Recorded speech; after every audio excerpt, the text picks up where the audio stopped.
다윗이 요압에게 편지를 보냅니다. 우리아를 죽여라 라는 명령을 내리죠. 이런 명령을 내릴 수 있는 것은 하나님을 두려워하는 마음이 사라졌기 때문에 그렇습니다. 사람이 거짓말을 하기 시작을 하는 것은 하나님이 두렵지 않기 때문에 거짓말을 하는 거예요. 그가 하나님을 없인 여겼기 때문에 암몬 자손의 칼로 우리아를 죽일 수가 있었던 거죠.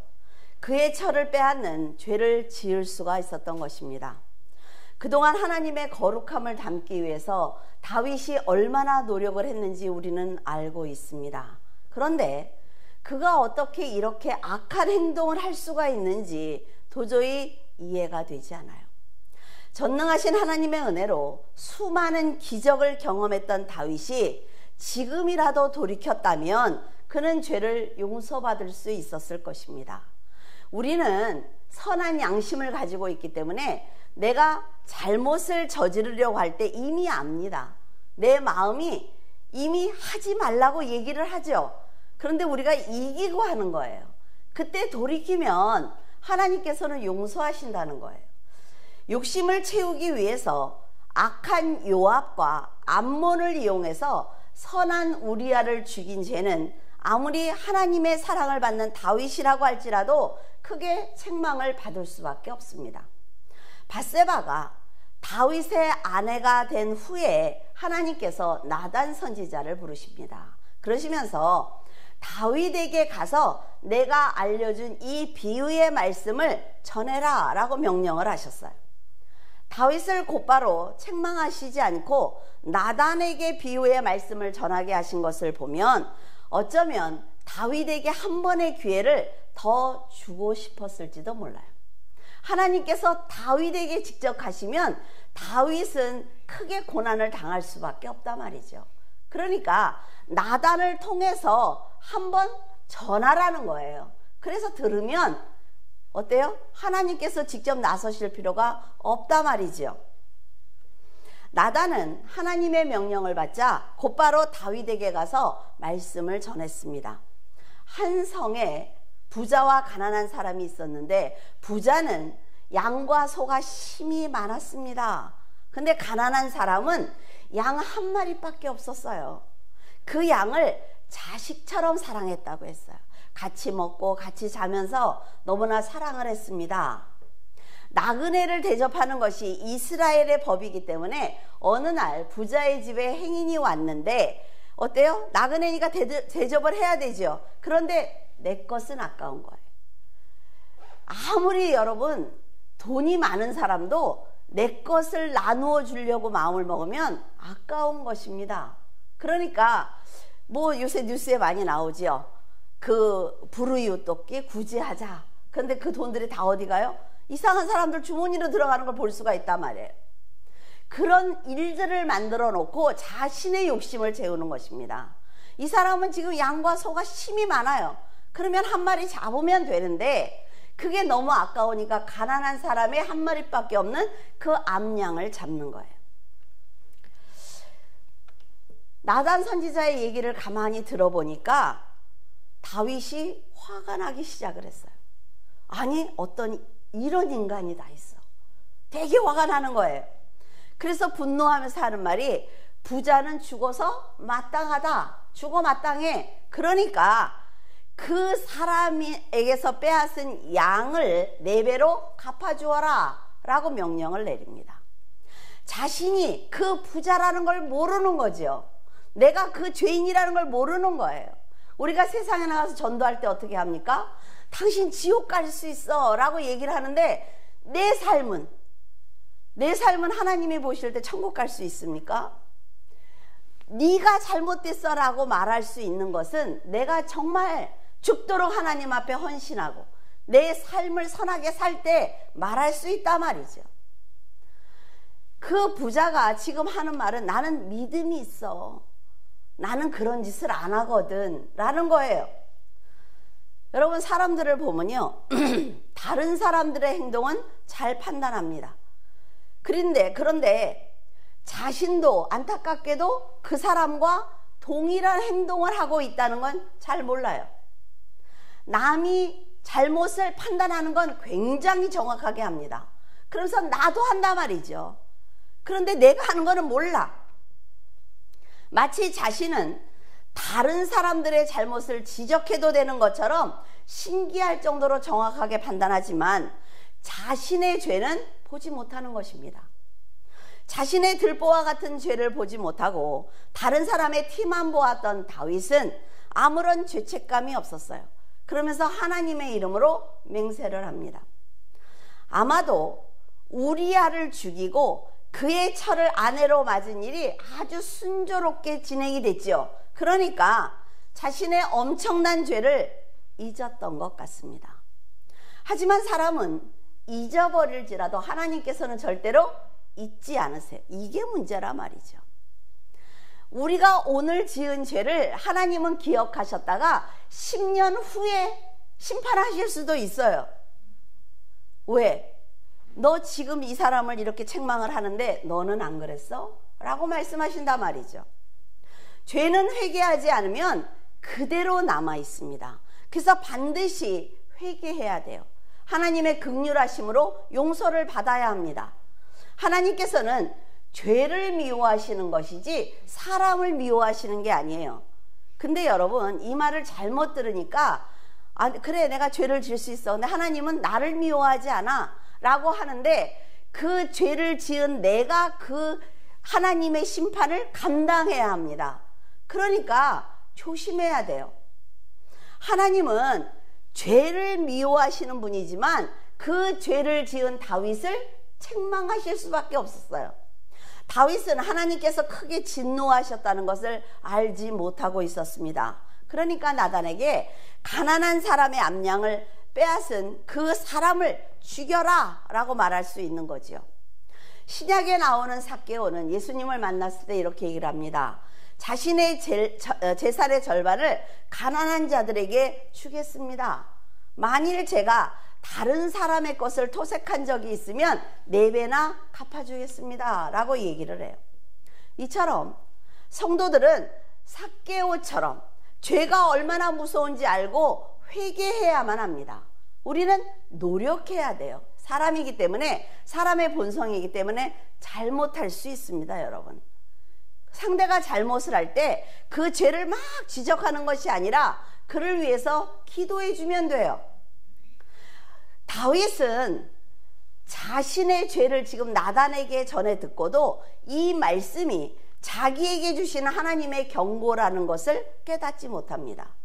하나님과 멀어지면 다윗처럼 지혜로운 사람도 이렇게 어리석은 사람이 되는 거예요. 하나님과 나단 선지자는 다윗을 무척 사랑했지요. 그리고 아꼈습니다. 그래서 이 말씀을 가서 전해라. 그리고 나단은 그 말씀을 듣고 가서 전하면서 다윗이 제발 알아들어 주기를, 제발 돌이켜 주기를, 그런 마음이었을 거예요. 나단의 말을 다 듣고도 악을 행한 부자가 자신이라는 것을 깨닫지 못한 다윗은 하나님의 이름으로 맹세까지 하면서 그 사람을 죽여야 한다고 지금 소리치고 있습니다. 그러자 나단은 곧바로 그 사람이 당신입니다 라고 얘기를 하죠. 지금까지 그에게 복을 주신 이유를 다 설명하면서 당신이 얼마나 악한지, 얼마나 하나님의 은혜를 버렸는지 설명하기 시작을 해요. 하나님이 이렇게 말씀하십니다.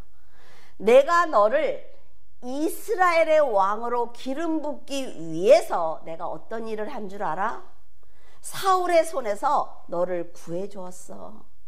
하나님은 다윗을 축복하기 위해서 그를 괴롭히는 원수를 하나님께서 직접 처단하신 거예요.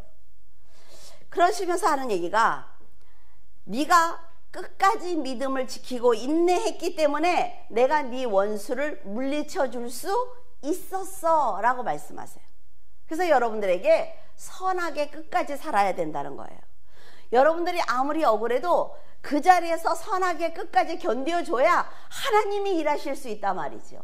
여러분들이 갈대처럼 흔들리면 하나님이 하실 수가 없어요.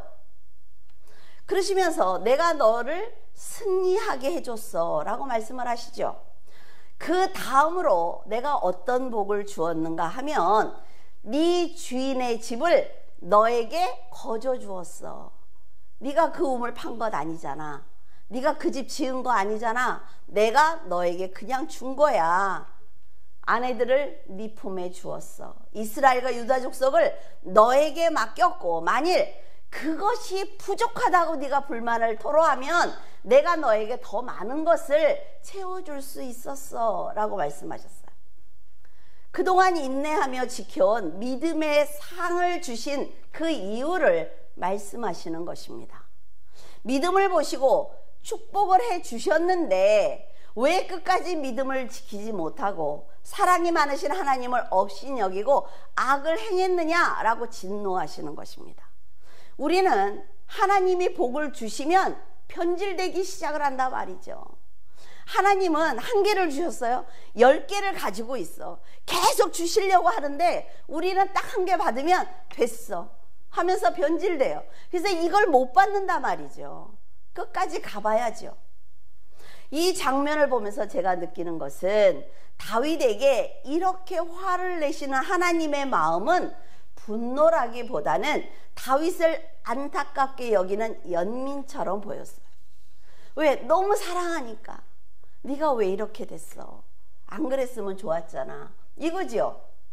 다윗과 함께 많은 사건을 해결하면서 서로 마음을 주고받았어요. 서로 신뢰했습니다. 사랑했어요. 하나님은 그 시간을 그리워하는 거예요. 하나님이 그런 마음으로 지금 다윗을 책망하시는 것입니다. 하나님께서 다윗의 믿음을 통해 이스라엘의 진정한 왕이 되고 싶었어요. 이스라엘의 왕은 다윗이 아니라 나야 라는 걸 백성들에게 알려주고 싶었단 말이죠. 그것처럼 지금도 여러분을 통해서 하나님만이 진정한 왕이라는 것을 이 세상에 드러내고 싶은 것입니다. 네가 잘 살아주면, 네가 나만 위해서 선하게 살아주면 세상 사람들이 너를 보면서 그래, 하나님을 믿는 사람들은 저렇게 사는구나. 역시 하나님이 저 사람의 주인이네 라는 걸 알려달라는 것입니다. 하지만 다윗이 인간의 욕망과 정욕에 빠지기 시작을 하면서 하나님께서는 다윗과 이스라엘에게 버림을 받고 말았습니다. 여러분이 하나님을 멀리한다면 사탄은 여러분의 믿음을 흔드는 시험을 시작할 것입니다. 왜? 지금은 하나님이 손을 잡고 있으니까 사탄이 옆에서 구경만 할 수밖에 없어요.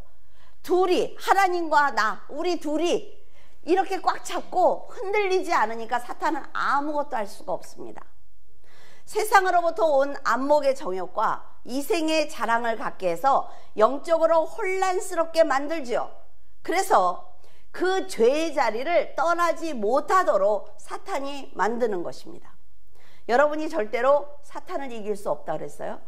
사탄을 이길 수 있는 것은 오직 예수 그리스도뿐이에요. 하나님과 여러분을 연결하는 끈은 오직 그리스도를 영접하는 믿음뿐이라는 것을 절대로 잊으면 안 됩니다. 그래서 여러분들이 갖고 있는 그 겨자씨만한 믿음이 얼마나 중요한지 모른다 말이죠. 그리스도께 감사하며 성령의 충만한 믿음으로 살아낸다면 사탄이 비집고 들어올 자리가 전혀 없습니다. 지금 여러분들의 마음을 한번 들여다보세요. 아, 사탄이 내 마음을 비집고 들어올 자리가 있나? 내가 불만이 있나? 불평이 있나? 서운함이 있나? 억울함이 있나? 이게 다 비집고 들어올 자리란 말이죠. 9절에 그러한데 어찌하여 내가 여호와의 말씀을 업신여기고 나 보기에 악을 행하였느냐? 내가 칼로 햇사람 우리아를 치되 암몬 자손의 칼로 죽이고 그의 아내를 빼앗아 내 아내로 삼았도다. 창조주 하나님을 피조물이 업신여긴다는 이 말씀이 너무나 어이없지 않습니까? 감히? 믿음을 세상의 정욕으로 채우고 선한 사람을 욕심 때문에 죽이며 다른 사람이 받은 복을 세상의 힘으로 강제로 빼앗는 것은 바로 하나님을 업신여길 때 할 수 있는 악한 죄입니다. 하나님을 두려워하는 사람은 절대로 이런 행동을 할 수가 없다 말이죠. 하나님의 책망을 거침없이 쏟아놓는 나단의 말을 들으면서 다윗이 얼마나 무서웠을까요? 하나님께 여러분도 기도하시면서 책망을 들을 때가 있습니까? 어때요? 무릎이 달달달달 떨리죠? 하나님이 진노하신 거를 기도하는 성도들은 깨닫는단 말이죠. 다윗은 지금까지 나는 하나님의 뜻대로 살아왔어. 그러니까 내가 하나님과 마음이 합한 자야 라고 생각을 했겠죠. 이스라엘의 왕으로 내가 세워질 정도로 믿음을 인정받았어. 하나님께 나는 정성껏 제사를 드렸어. 나는 하나님의 이름으로 백성들을 사랑했기 때문에 악한 사람이 나라는 생각을 전혀 하지 못한 것입니다. 왜? 사람은요, 자기에게 굉장히 후회해요. 그래서 내가 잘한 것만 생각한단 말이죠. 한 마리밖에 없는 가난한 자의 암양을 부자가 힘으로 빼앗았다는 말을 들었을 때 다윗은 그 부자의 행동이 이해가 되지 않았습니다. 다윗은 정욕에 이미 눈이 어두워졌기 때문에 자신이 사탄에게 속고 있다는 생각을 하지 못했기 때문에 이런 말을 할 수가 있는 거예요. 그를 죽여라. 성도들 역시 자신의 정욕과 욕심을 이기지 못해서 죄를 짓는 것입니다. 그래서 늘 성령께 의지해야 돼요. 사탄의 공격을 막아낼 준비를 하면서 살아야 합니다. 여러분, 긴장을 놓을 시간이 없단 말이에요. 우리는 영적 싸움이에요. 영적 싸움. 일어나는 사건들이 모두 다른 사람들에게 일어난 일이고 나는 상관이 없어, 나한테는 이런 일이 일어나지 않아 라고 생각을 하면 절대로 영적으로 성장할 수 없습니다. 사람들의 불합리한 판단과 행동을 자신에게 대입을 해서 혹시 나는 저런 행동을 하지 않았을까? 나는 저런 말을 하지 않았을까? 라고 돌아보면서 반성하면 여러분 훨씬 더 빨리 성장할 수가 있어요. 그리고 후회하지 않는 인생을 살 수가 있습니다. 사람들이 이것을 하지 않기 때문에 발전이 없는 거예요. 다윗은 많은 양과 소들을 소유하고 있는데도 자식처럼 아끼는 우리아의 암양 그 한 마리를 빼앗았단 말이죠. 이것은요, 살아가면서 절대로 해서는 안 되는 행동입니다. 나단이 책망하기를 그 악한 자가 바로 당신이라는 말을 들었을 때 그는 큰 충격을 받았을 거예요. 그리고 하나님이 얼마나 무서웠을까요? 사람들은 자신을 늘 후하게 판단하기 때문에 자기가 얼마나 믿음이 없고 악한 사람인지 올바로 보는 눈이 없습니다. 그러면서 다른 사람의 작은 잘못이라도 보이면 다윗처럼 정의와 도덕을 잣대로 들이대면서 자신은 의로운 것처럼 행동을 해요. 정말 가증스럽고 가식적인 인격입니다. 우리는 그런 행동을 하지 않았나요? 그래서 성도는 다른 사람의 작은 죄를 판단하고 정죄하기보다는 자신의 작은 죄를 크게 보고 회개해야만 선한 신앙을 가질 수가 있어요. 나에게 가장 혹독한 잣대를 들이대야 된단 말이죠. 하나님께서는 늘 다윗을 내 마음에 합한 자라고 자랑을 하셨어요. 그런데 그런 하나님을 속이기 위해서 거짓말과 살인을 저지르는 다윗을 보면서 하나님의 마음이 어떠셨을까요? 아프셨을 거예요. 십자가를 지신 예수 그리스도를 보고도 하나님의 마음은 아팠습니다. 그 아픔이 어때요? 다르다 말이죠. 여러분도 믿었던 사람에게 배신을 당하면 상처가 더 큽니다. 그것처럼 하나님께서도 다윗의 배신이 아주 큰 상처가 되셨을 거예요. 그래서 하나님께서 직접 심판하시겠다고 말씀하신 것입니다. 하나님께서 직접 심판하시겠다는 말씀은 아주 무서운 말씀이에요. 제가 여러분에게 늘 얘기하죠. 누가 충고를 했을 때 들어야 된다는 거예요. 왜? 나단을 보내셨죠. 1차적인 충고입니다. 그걸 안 들을 때 하나님께서 움직이세요. 사람은 충고를 하면 내가 빠져나갈 구멍이 있어요. 근데 하나님께서 위에서 역사하시면 여러분 빠져나갈 구멍이 없습니다. 하나님께서는 복을 주실 때도 그렇지만 심판하실 때도 사람들의 생각과 계획과 차원이 다릅니다. 우리가 생각하는 것보다 몇 단계 앞을 보고 일하세요. 그래서 우리는 한 치 앞도 볼 수 없죠. 그런 우리와 전혀 다른 방향에서 일을 시작하십니다. 정말 잊어버리면 안 돼요. 우리가 판단하고 몇 단계 앞을 내다본다고 하지요? 어림도 없어요. 하나님은 우리의 인생의 끝을 보고 계시는 분이기 때문에 하나님께서 일하기 시작을 하면 우리는 그 방향조차 잡을 수가 없어요. 그래서요, 빨리 무릎을 꿇고 회개해야만 합니다. 하나님께 용서해달라고 기도하셔야 돼요. 하나님의 장점이 뭔지 아세요? 긍휼이 많으시다는 거예요. 이 어려운 상황을 모면하기 위해서 그냥 급하니까 와서 기도하는 거 아세요. 근데 긍휼이 많으신 하나님께서는 용서하신단 말이죠. 하나님께서 다윗에게 주신 고난은 바로 이것입니다. 첫째는 우리아를 죽인 그 칼이 다윗의 집을 영원히 떠나지 않게 하겠다. 그래서 여러분에게 죄를 짓지 말라는 거예요. 죄를 짓고 나면 그 죄에는 흔적을 남깁니다. 하나님이 용서하셨어요? 근데 그 죄의 대가는 있습니다. 무슨 말인지 알아들으셨어요? 그래서 아예 죄를 시작하지 말아야 돼요. 둘째는 우리아의 아내를 빼앗은 것처럼 그의 아내들이 백주에 대낮에 그 이웃에게 빼앗기는 그런 벌을 내리시겠대요. 근데 너무나 불행하게도 그 이웃이 아들인 압살롬이었어요. 셋째는 다윗과 약속하셨기 때문에 그를 죽이지는 않겠지만 밧세바가 낳은 아들이 대신 죽을 것이다 라고 말씀을 하셨어요. 하나님께서는 그에게 하신 약속을 단 한 가지도 어기신 것이 없습니다. 왜? 하나님이니까. 하나님이 다 실행하셨어요. 다윗은 살인죄와 간음죄를 범했지만 다른 사람들에게 들키지 않았습니다. 그래서 완전 범죄라고 생각한 거예요. 그는 이런 기도를 늘 했습니다. 하나님께서 내가 숨 쉬는 것까지 보고 계신다. 내가 침을 삼킬 때도 하나님은 나를 보고 계신다 라는 고백을 했습니다. 그런데 지금 사탄에게 사로잡히니까 어떤 짓을 해요? 하나님이 모르실 거야. 사람들이 아무도 몰라 내가 죄진 걸. 완전 범죄라고 생각한단 말이죠. 얼마나 어리석어요? 사탄에게 묶이면요 이렇게 눈과 귀가 다 가려지는 것입니다. 사람들의 바늘끝만한 그 죄도 하나님께서는 보고 계세요. 여러분들이 생각만 해도 뭐라 그래요? 간음이라고 그러시죠. 그런데 왜 하나님이 모른다고 생각을 하죠?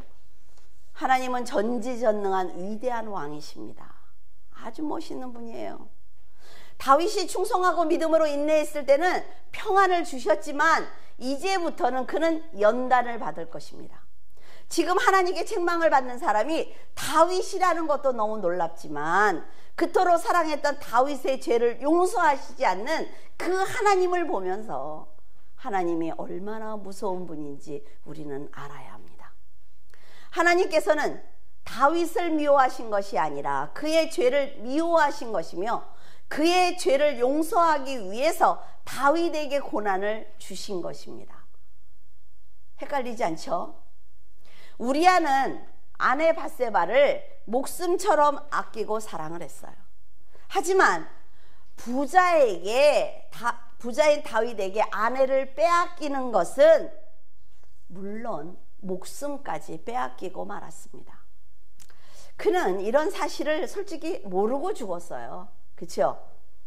다윗이 내 아내를 빼앗았는지 나를 암몬 그 군사들 맨 앞에 세우라고 했는지 전혀 모르고 죽었습니다. 그런데 알았다고 해도 당할 수밖에 없는 거죠. 힘이 없으니까.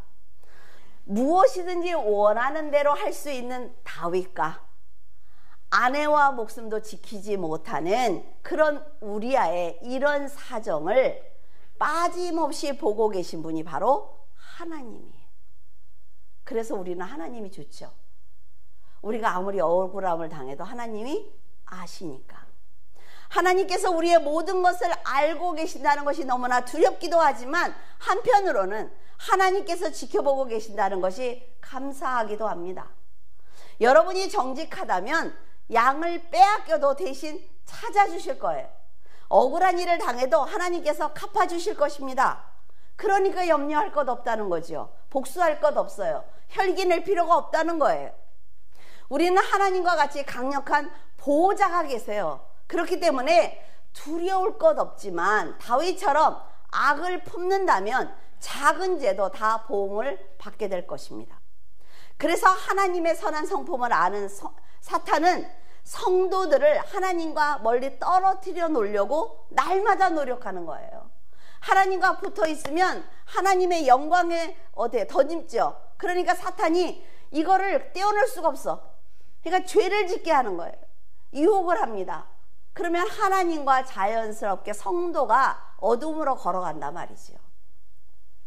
사탄은 다윗이 밧세바를 취하도록 유혹을 했습니다. 우리아를 죽이도록 유혹을 했죠. 밧세바를 궁으로 들여서 아내로 삼도록 영적인 눈과 귀를 다 막아버렸습니다. 사탄의 유혹을 받아들이면 영적인 판단 능력을 잃게 됩니다. 그래서 하나님께서 보고 계신다는 것도 잊어버려요. 하나님의 말씀이 나에게 임했다는 것도, 성령이 나와 함께 계신다는 것도 다 잊어버립니다. 그래서 죄를 짓는 거예요. 아주 당당하게.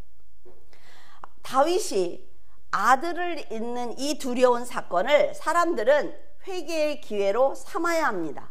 그런데 삼지 않았단 말이죠. 어떻게 했어요? 다윗도 별 수 없는 사람이네 하면서 조롱을 했어요. 다윗을 조롱하는 걸 넘어서 하나님까지 비웃습니다. 이런 행동은 바로 사탄의 조종을 그들도 받고 있다는 뜻입니다. 사탄의 목적은 오직 성도들을 이용을 해서 하나님의 영광을 땅에 떨어뜨리는 거지요. 그래서 성도들은 하나님이 부끄러워하는 삶을 살면 안 됩니다. 내가 부끄러운 게 아니라 하나님이 나를 보고 부끄러워하게 하면 안 돼요. 아담과 하와는 사탄이 유혹했을 때 이미 하나님의 말씀을 들었습니다. 선악과를 먹으면 안 돼 라고 말씀을 이미 하셨지요.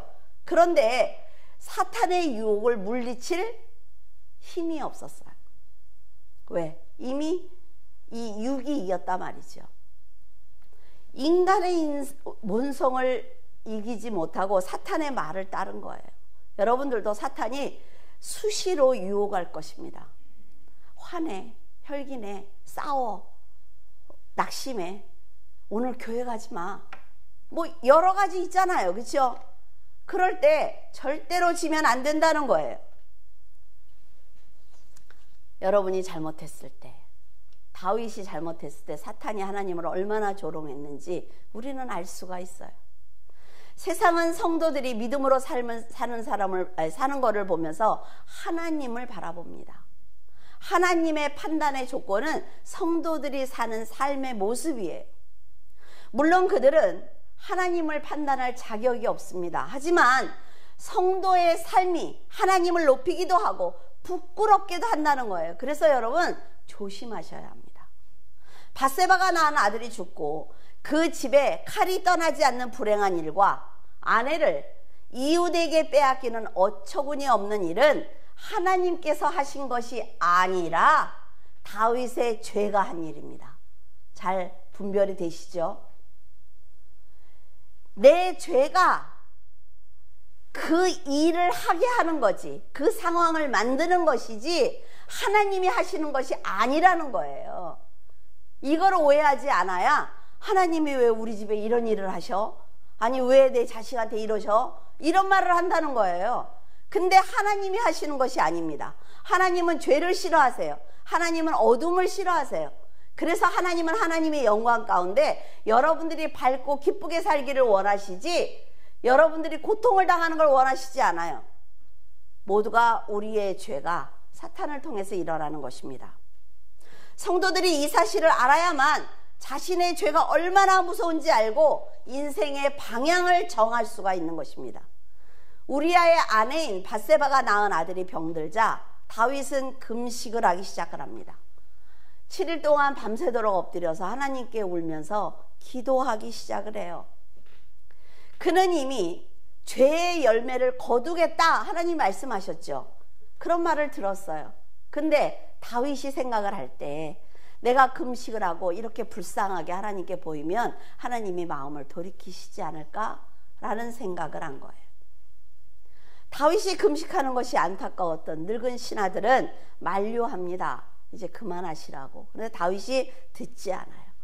근데 그 사람들이 참 멋있는 게 금식으로 다윗을 돕습니다. 다윗이 진작 돌이켰다면 이렇게까지 마지막까지 오지 않았단 말이에요. 7일 만에 아기가 죽자 신하들은 아기가 살았을 때도 저렇게 금식을 하고 고통스러워하는데 아기가 죽었다는 얘기를 어떻게 하지? 다윗이 쓰러지면 어떻게 하지? 소식을 전할 수가 없었습니다. 하지만 다윗은 아들이 죽었다는 소식을 듣자 곧바로 일어나서 몸을 씻고 기름을 바르고 의복을 갈아입습니다. 그리고 나서 여호와의 절에 들어가서 하나님께 경배하고 궁으로 돌아와서 음식을 먹어요. 아이가 살았을 때는 그렇게 간절히 울더니 죽은 후에는 어떻게 아무렇지도 않게 이렇게 음식을 먹을 수 있습니까? 라고 신하가 묻습니다. 그러자 다윗이 하는 말이 아기가 살았을 때는 혹시 여호와께서 나를 불쌍히 여기셔서 아기를 살려주실까 해서 내가 최선을 다했어. 하지만 이제는 나에게 돌아올 수 없는 영원한 나라로 갔기 때문에 우는 것은 별 의미가 없다고 말합니다. 굉장히 중요한 얘기를 하고 있어요, 다윗이. 다윗은 이생과 사울을 아주 정확하게 알고 있는 거예요. 성도들은 사랑하는 사람들이 세상을 떠나면 그를 위해서 어떤 기도를 해도 그에게 영향을 미칠 수 없다는 것을 알아야 합니다. 그러면 연옥이 있어요? 없지요. 다 지금 다윗이 얘기해주고 있단 말이죠. 우리가 같이 살 때, 같이 있을 때 내 아버지고 내 자식이고 내 아내고 내 남편이에요. 근데 육을 벗으면 그 다음부터는 갈 곳이 딱 두 군데밖에 없습니다. 그러니까 여러분들이 유튜브 같은 걸 보시면은 죽었다가 살아난 사람이 와서 갔더니 우리 외삼촌이 있더라 뭐 있더라 그러죠. 그 사람은 안 죽었잖아요. 그거를 헷갈리면 안 돼요. 예수님이 그랬잖아요. 그러면 이 여자들이 그렇게 남편이 이렇게 많은데 그럼 누구의 아내입니까? 라고 할 때 뭐라 그래요? 천사와 같아. 관계가 아니라 천국에 가면 하나님과 나와의 관계라는 거예요. 아시겠어요? 그러니까 제사를 드리는 게 의미가 있어요? 없어요? 없어요. 산소 앞에 가서 울고불고 하는 게 의미가 있어요? 없어요. 그런데 살아있는 인간의 마음에 내 부모였으니까 가보는 거죠. 마음이 허전할 때, 보고 싶을 때 가요. 그런 걸 나쁘다는 게 아니에요. 그곳에 가서 예배 드리지 말라는 얘기. 예배, 누구한테 예배를 드리는 거예요 도대체? 산소 앞에 가서. 절대로 예배 드리지 마세요. 산소 그 흙무더기에 가서 왜 예배를 드려요? 하나님께, 살아계신 하나님께. 지금 다윗이 얘기해주고 있잖아요. 내가 기도해서 불쌍히 여기고 생명의 주인이신 하나님이 내 아기를 살려주실까 해서 했지만 죽고 난 지금은 살아있는 사람들에게 집중해야 됩니다. 상다리가 휘어지도록 제사상 차려봐야 소용없다는 거예요. 죽은 사람들은 절대로 올 수 없습니다. 그래서 살아계실 때 잘하라는 겁니다. 내 옆에 있는 사람에게, 내 부모에게, 내 자녀에게 살아계실 때 잘하세요. 돌아가시고 난 다음에 울고불고 상다리에 휘어지게 음식 차려봐야 소용없어요. 살아계실 때 복음을 전하기 위해서 노력하시기를 바랍니다. 다윗은 죽은 아기 다음으로 솔로몬을 낳은 게 아니에요. 시므아와 소박과 나단을 낳고 난 다음에 솔로몬을 네 번째로 낳았습니다. 하나님께서는 나단을 보내서 솔로몬에게 여호와의 사랑하심을 입은 자라는 뜻으로 여디디아라는 이름을 특별히 지어주십니다. 솔로몬의 삶을 보면 실망스럽지 않습니까, 여러분? 아내가 몇 명이에요? 그건 안 잊어버리죠, 남자분들은. 1000명. 근데 하나님께서 그 솔로몬을 사랑하신 것은 다윗에게, 그 아버지에게 한 약속을 지키시기 위해서 일하신 것입니다. 부모가 기도를 많이 해놓고 정말 자녀들을 위해서 최선을 다해서 선한 삶을 살았을 때 그 복이 하나님께서 약속을 하세요. 내가 지켜줄게. 너의 자녀들과 내가 함께 할게. 굉장히 여러분 부모의 삶이 중요한 겁니다. 솔로몬과 상관없이 솔로몬이 어떻게 그 1000명의 여자를 또 많은 우상을 그 예루살렘에 다 세우고 해도 하나님께서는 실망하셨지만 다윗과 한 약속으로 솔로몬을 치시지 않습니다. 하나님은 하나님의 일을 하신 거예요. 하나님께서 자신의 일을 하신 것을 보면 우리가 교만할 것 없지요. 너무 일이 안 돼서 낙심할 것 없습니다. 성령께 의지하면서 선하게 살면 하나님께서 일하세요. 최선을 다하면 눈동자와 같이 살펴주시는 하나님께서 우리의 인생을 주관하고 계시잖아요. 그런데 세상 사람들이 뭘 좀 잘 되면 막 낙심하고 난 안 돼, 난 틀렸어. 우리에겐 하나님이 계신단 말이에요. 28절에 이제 왕은 그 백성의 남은 군사를 모아 그 성에 맞서 진치고 그 성읍을 쳐서 점령하소서. 내가 이 성읍을 점령하면 이 성읍이 내 이름으로 일컬음을 받을까 두려워하나이다 하니, 요압이 암몬을 공격하면서 랍바에 들어가기 전에 다윗에게 사람을 보냅니다.